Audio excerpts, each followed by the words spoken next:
လက်ရှိကျွန်တော်တို့ဒီ Samsung Panda printer လေးကို default ဖြစ်တဲ့ပေါ့နော် label sticker ကနေပြီးတော့ဒီ bouncer mode ကိုပြောင်းကျင်နေဆိုလို့ရှိရင်ကျွန်တော်ကွန်ပျူတာနဲ့ပြောင်းပေးဖို့လိုပါတယ်ပေါ့ဒီကွန်ပျူတာထဲမှာလည်းယခုကျွန်တော်ဖွင့်ထားတဲ့ဒီ software လေး setup tool လေးလိုပါတယ် setup tool လေးကိုကျွန်တော်တို့အရင်ဆုံးဖွင့်ဖို့လိုပါတယ် printer ကတော့ USB ကြိုးချိတ်ထားပေးဖို့လိုတယ်ပြီးရင် power ဖွင့်ထားပေးဖို့လိုမယ်ဒါဆိုကျွန်တော်တို့ဆက်ပြီးသွားကြရအောင်เนาะဒီ cloud လေးရဲ့ connect ဆိုတဲ့အရာလေးကျွန်တော်နှိပ်လိုက်မယ်เนาะကွန်ပျူတာနဲ့ printer နဲ့ချိန်မယ်ပေါ့ဆိုတော့ထွေထူးတော့အများကြီးမရှိဘူးလွယ်တယ်အသုံးပြုရတာကျွန်တော်တို့လုံးဆောင်ရတာမခက်ခဲဘူးပေါ့ပြီးရင်ကျွန်တော်တို့ဒီဘက်မှာရှိတဲ့ label printer set ကိုကျွန်တော်ရွေးလိုက်မယ်ဆိုတော့သူ့ရဲ့အောက်ဘက်နားလေးမှာဒီ select command ဆိုတဲ့နေရာလေးမှာ TSPL ကို ESCPOS ကိုကျွန်တော်ပြောင်းမယ်ပြောင်းပြီးတဲ့ချိန်မှာဒီ setting ကိုကျွန်တော်နှိပ်လိုက်မယ်ပေါ့ setting ကိုနှိပ်တဲ့ချိန်မှာဒီ printer ကနေပြီးတော့ ESCPOS ကိုပြောင်းသွားပါတယ်ဆိုတဲ့စာကြောင်းလေး၃ကြောင်းလောက်ထွက်လာနိုင်မယ်ဆိုတော့အဲ့ဒီလိုထွက်လာမှသာလျင်ကျွန်တော်တို့ကဒါဘောင်ချံဘုတ်ကိုပြောင်းတာမှန်တယ်လို့ပြောလို့ရတာပေါ့နော်ကျွန်တော်တစ်ချက်နှိပ်လိုက်မယ်နော် setting ကို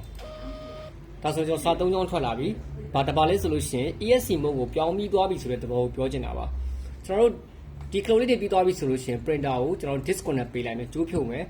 ပြီးရင်ကျွန်တော် printer ကိုဘာလုပ်မလဲဆိုရင် power ပိတ်လိုက်မယ်ပြီးရင် power ပြန်ဖွင့်မယ်ဆိုလို့ကျွန်တော်ဒီအဆင့်တွေကိုဆက်ပြီးလုပ်ဖို့လိုပါတယ်ကျွန်တော်ကြိုးဖြုတ်လိုက်မယ်နော်ကွန်ပျူတာဘက်ကနေပြီးတော့ပြီးရင် power ကျွန်တော်ပိတ်လိုက်မယ်ပြီးရင် power နောက်တစ်ခေါက်ပြန်ဖွင့်မယ်ဆိုတော့အခုချိန်မှာစပြီးတော့ဒီ printer လေးကဘောင်ချာထုတ်လို့ရတဲ့ mode ကိုရောက်သွားပြီကျွန်တော်တို့က label ထုတ်လို့မရဘူးဒီ feed clock ကိုနှိပ်လို့ရှိရင်တစ်ခါထွက်တဲ့စာရွက်ကနည်းနည်းလေးရှိတယ်ဒီ feed clock ကိုမနှိပ်လဲရတယ်နှိပ်လို့ရှိရင်လည်းများများထွက်တယ်ဒါအပေါ်မှာပြဿနာမရှိဘူးရတယ် comment ပေးပြီးတော့ထုတ်လို့ရတယ်ကျွန်တော်အခုချိန်ကစပြီးတော့ကျွန်တော်တို့ကဒီကိုယ့်ရဲ့ဘောင်ချာထုတ်ခြင်းတဲ့ software နဲ့ချိတ်ဆက်ပြီးတော့စထုတ်လို့ရပြီဒါကျွန်တော်ဘောင်ချာထုတ်တဲ့ပုံစံလေးကိုနမူနာပြပေးမယ်နော်အဲ့တော့ယခု Bluetooth နဲ့ကျွန်တော်တို့ချိတ်ဆက်လိုက်မယ်နော် printer နဲ့ဖုန်းနဲ့အရင်စချိတ်လိုက်မယ်ဗျ so available device ထဲမှာ Bluetooth printer လေးကိုတွားပြီးတော့ရွေးလိုက်မယ်ရွေးတဲ့အချိန်မှာလည်း Bluetooth printer ကိုရွေးတဲ့အချိန်မှာသတိထားပေးရမှာက Bluetooth ပုံစံလေးနဲ့တစ်ကြောင်းရယ် printer ပုံစံလေးနဲ့တစ်ကြောင်းရယ်နှစ်ခုပေါ်လိမ့်မယ် so printer ပုံစံလေးနဲ့အဝါရောင်စာကြောင်းလေးကိုရွေးပေးရမှာပါနှိပ်တဲ့အချိန်မှာ password တောင်းလိုက်မယ်123သို့မဟုတ်34လုံးကိုထည့်ပေးရမယ်ဒါပေမဲ့ဒီ printer Samsung Panda နဲ့ဆိုရင်တော့123ဆိုတဲ့ pin code ကိုထည့်ပေးရမယ်ချိတ်ဆက်ပြီးပြီဆိုတာနဲ့ကျွန်တော်တို့ကဘာဆက်လုပ်မလဲဆိုရင် Rambus Stack ကိုကျွန်တော်ကဘောင်ချာထုတ်လို့ရတဲ့ free software တစ်ခုနဲ့ကျွန်တော်ဆန်းပြပေးမယ်ကျွန်တော် Rambus Stack မှာတွားပြီးတော့ဒီ printer လေးကိုကျွန်တော်ချိတ်လိုက်မယ်ချိတ်ပြီးတဲ့အချိန်မှာကျွန်တော်ကဘောင်ချာလေးကိုထုတ်ပြပေးမယ်နော် Okay ဒါဆိုလို့ရှိရင်ကျွန်တော်တို့မိမိသုံးကျင်တဲ့ software တွေကတဆင့်ကျွန်တော်တို့ကဘောင်ချာကိုထုတ်လို့ရပါပြီ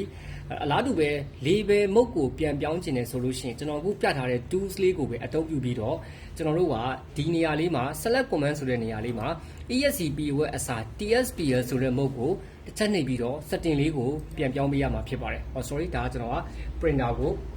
ကြိုးပြုတ်ထားလို့เนาะကျွန်တော်ဒီ printer ကိုကြိုးချက်ပြန်တက်ပေးမယ်ပြန်တက်ဒီ printer ကိုကြိုးတက်တာမမိတာတို့ကျိုးမတက်ရသေးတာလို့ဆိုရင်ဒီ command ကိုပြလိုက်မယ်ဒီဂျာလေးကိုသတိထားပေး the printer is not connected or drop အဲ့လိုမျိုးပြလိုက်မယ်နောက်တစ်ခါကျွန်တော်ထပ်ချိတ်ကြည့်မယ်နော် connect ကိုနှိပ်မယ်ကျွန်တော်တို့ငြိမ်သွားပြီ error မပြတော့ဘူးဒါဆိုရင် printer နဲ့ computer နဲ့ connected ဖြစ်သွားပြီအပြည့်ကျွန်တော်တို့ကဒီဘက်မှာရှိတဲ့ select command မှာရှိတဲ့ TSPL ကို setting တစ်ချက်ပြန်နှိပ်ပေးရမယ်